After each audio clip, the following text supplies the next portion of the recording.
O foco desse vídeo é criar um imóvel sem patologia, ou como muitas pessoas falam, sem patologias. Nesse vídeo eu vou te mostrar como que a gente pode fazer isso. Mas Thiago, será que é mesmo possível? Sim, é possível e hoje eu vou te mostrar. Fica comigo até o final desse vídeo para você entender tudo do que eu estou falando.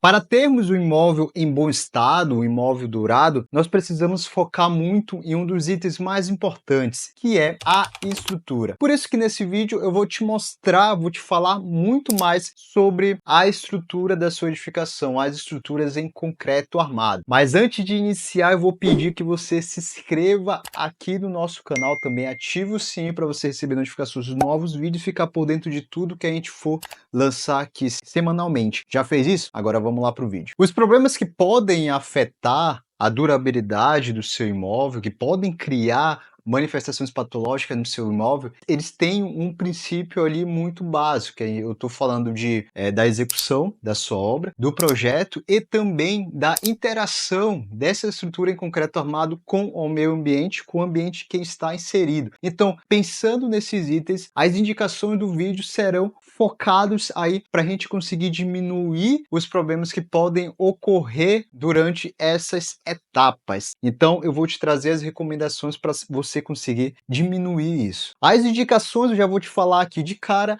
ter um concreto mais resistente. A gente vai se aprofundar mais nisso. Eu vou te mostrar o que é ter um concreto resistente, o que é ser um concreto resistente. Nós vamos falar aqui sobre o fator água-cimento do seu concreto, que também é muito importante também, a gente vai se aprofundar nisso. Nós vamos comentar sobre o cobrimento das armaduras aí no seu concreto, também a gente vai se aprofundar bem mais nisso também. E a gente vai comentar também sobre as manutenções. Então vamos lá que vai ser no detalhinho. Na construção civil nós temos diversos cimentos, não existe apenas um cimento, existe vários tipos. Tem o CP1, o CP2, o CP3, o CP4, o CP5 e dentre eles a gente ainda tem aí algumas adições, alguns outros componentes, né, que a gente coloca algumas siglas. Por exemplo, o CP4S, que é o resistente a sulfato, por exemplo, o CP2F, que é uma adição de filler. Enfim, para a gente conseguir ter um concreto resistente, conseguir ter um concreto que vai combater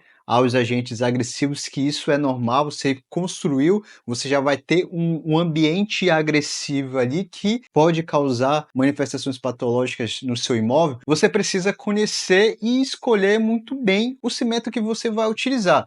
Nós temos algumas manifestações patológicas, alguns agentes agressivos que podem atacar o seu imóvel. Por exemplo, nós temos aí a carbonatação, né? A gente fala mais de ambiente urbano, como São Paulo, são capitais, né? São ambientes que têm aí o gás carbônico muito forte, então a carbonatação ela pode atacar o concreto, e para isso a gente pode utilizar cimentos que são mais puros, que eles conseguem proteger contra a carbonatação. Como, por exemplo, um CP2 ou o E, o F, ou também até um CP5, que são aí cimentos mais puros. Mesmo eles tendo adição, né, a adição neles, eles conseguem ter uma reserva alcalina ali um pouco maior em relação aos outros, legal? E nós temos também aí uns ataques que a gente diz, nós chamamos de ataques de cloretos, que eu também preciso saber qual cimento eu vou utilizar. Os cloretos são aí para regiões mais litorâneas,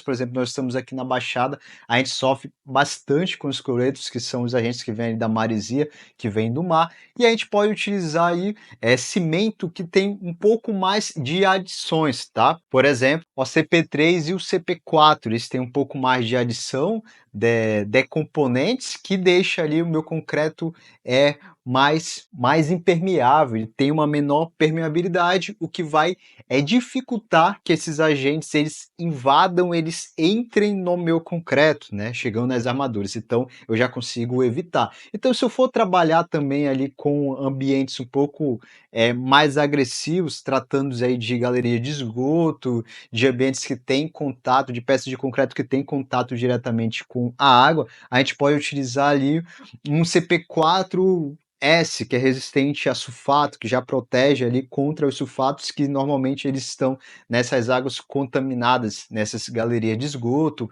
em solos contaminados. Então a gente consegue utilizar o CPS.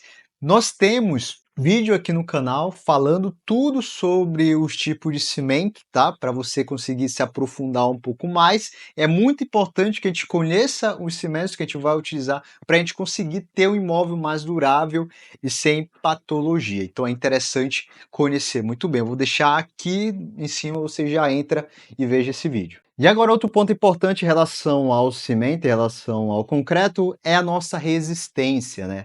Quanto mais resistente é o seu concreto, mais durável ele é, menos agentes agressivos podem penetrar nesse seu concreto. Legal? Então, a resistência ela não se diz respeito apenas às cargas que a estrutura ela vai receber, mas também em relação à durabilidade e o fator aí que vai diminuir, diminuir essa potencialização em aparecer mais manifestações patológicas no seu imóvel. E a gente tem números para isso, falando de resistência à compressão, falando de FCK do concreto. A norma de cimento, a 12655, ela recomenda para ambientes que possuem uma classe de agressividade ambiental forte ou muito agressiva, né, como em ambientes marinhos, em ambientes que ficam próximos a indústrias, ela recomenda isso, só para você ter ideia. Esse concreto ele tem uma resistência de 40 MPa, justamente para ter uma estrutura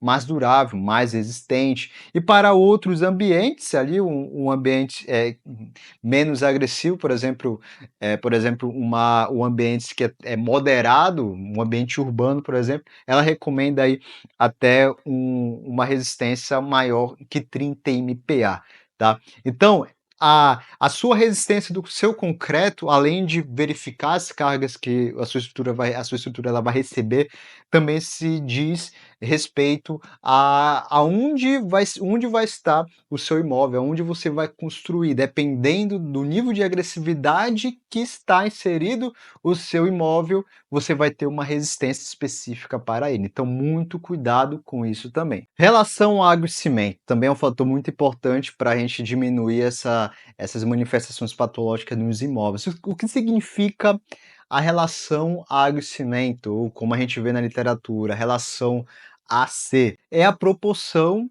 da quantidade de água pela quantidade de cimento que você vai adicionar no seu concreto.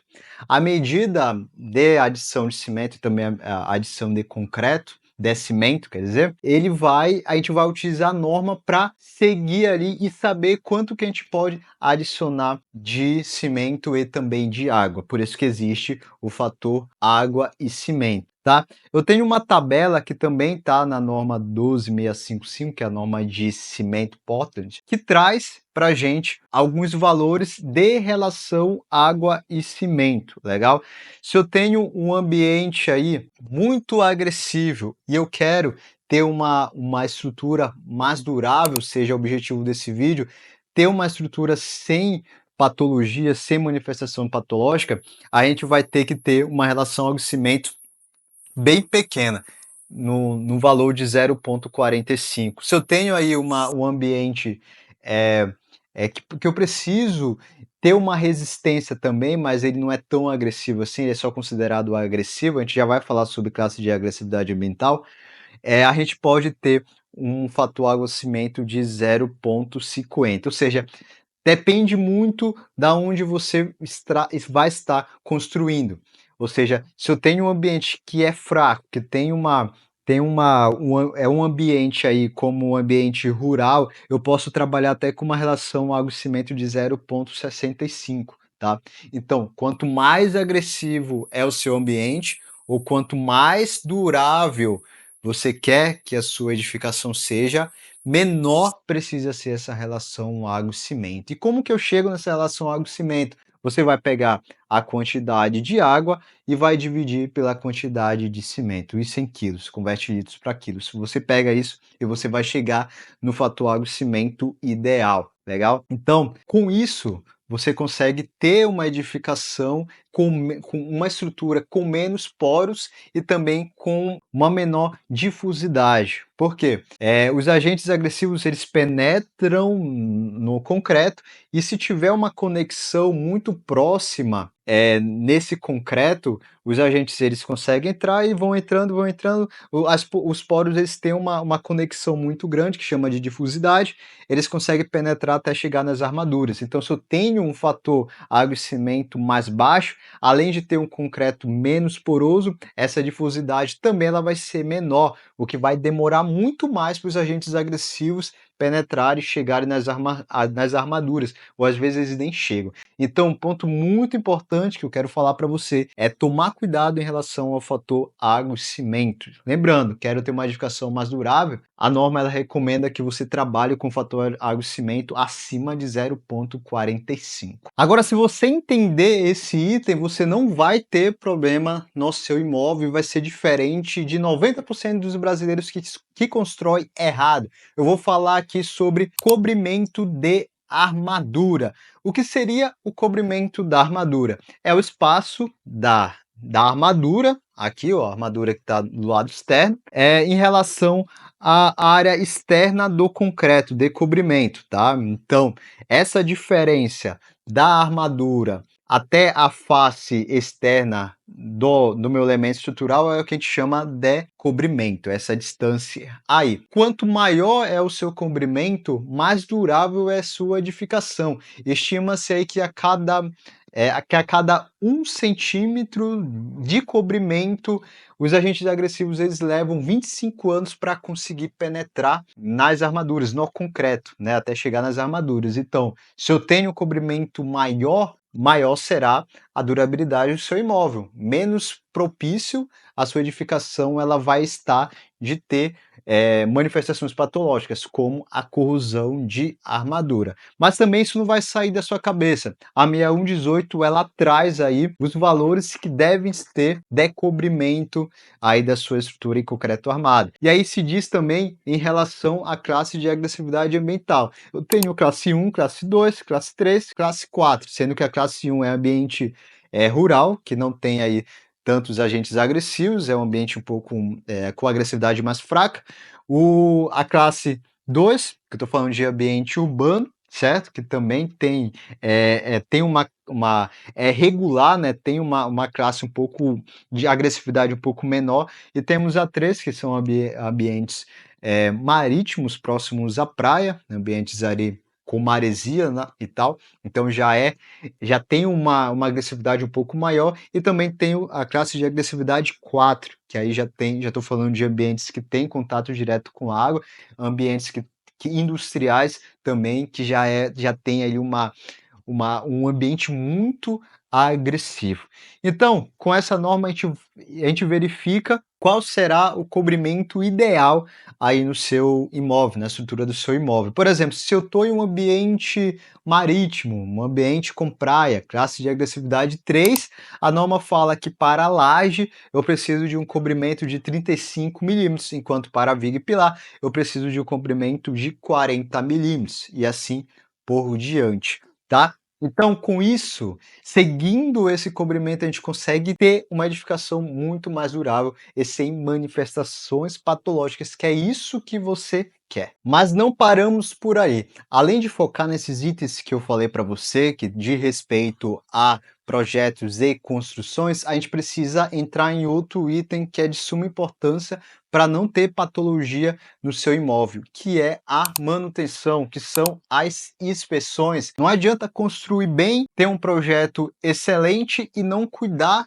do pós-obra, ou seja, não ter as manutenções, não ter a utilização correta do seu imóvel. Se você não fizer isso, as manifestações patológicas elas vão aparecer. Além da manutenção, que a gente chama de manutenção preventiva, e também a manutenção preditiva, a gente precisa também fazer as inspeções prediais para verificar o estado do seu imóvel, para verificar se tem alguma propagação de alguma manifestação patológica que pode aparecer. Se você juntar uma construção e um projeto e ter uma inspeção predial junto com a manutenção ideal, você não vai ter patologia no seu imóvel, você vai evitar que apareça algum tipo de problema. Antes de aparecer, você já vai conseguir sanar isso. E a RV pode te ajudar A RV presta serviço de inspeção predial, fazendo todo o check-up da edificação, verificando todos os sistema estrutural, instalações, enfim, todo o sistema para verificar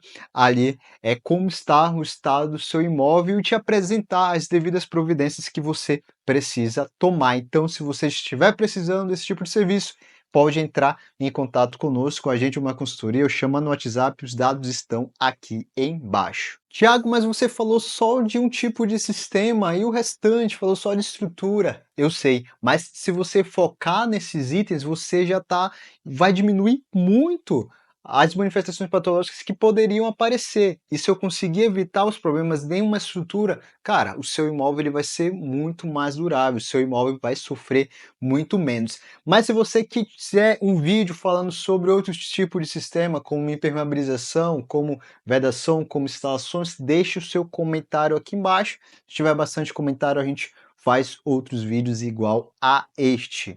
E se você gostou desse conteúdo, se você achou muito interessante ter aí, saber como que a gente tem um imóvel sem patologia, eu te recomendo assistir os outros vídeos que tem aqui no canal. Se você fizer uma maratona da RV Engenharia Civil, o seu imóvel ele não vai ter patologia. Se você assistir e seguir o que a gente está falando aqui, esquece. Seu imóvel não vai ter patologia e vai ser muito mais durável só de assistir os nossos vídeos. Agora, se você quer uma parceria mais forte, se você quer um contato ali mais próximo da gente, de mim e do Igor, entre em contato conosco, a gente é uma consultoria, a gente fala de obra, a gente fala do pós-obra, a gente emite laudo, a gente faz projeto, então com isso você não vai ter mais nenhum tipo de problema no seu imóvel. Então, conte conosco, se você estiver precisando aí, pode entrar em contato conosco que a gente está te esperando. E por fim, o vídeo de hoje foi esse, eu espero muito que eu tenha te ajudado, espero que você tenha gostado desse conteúdo, que tenha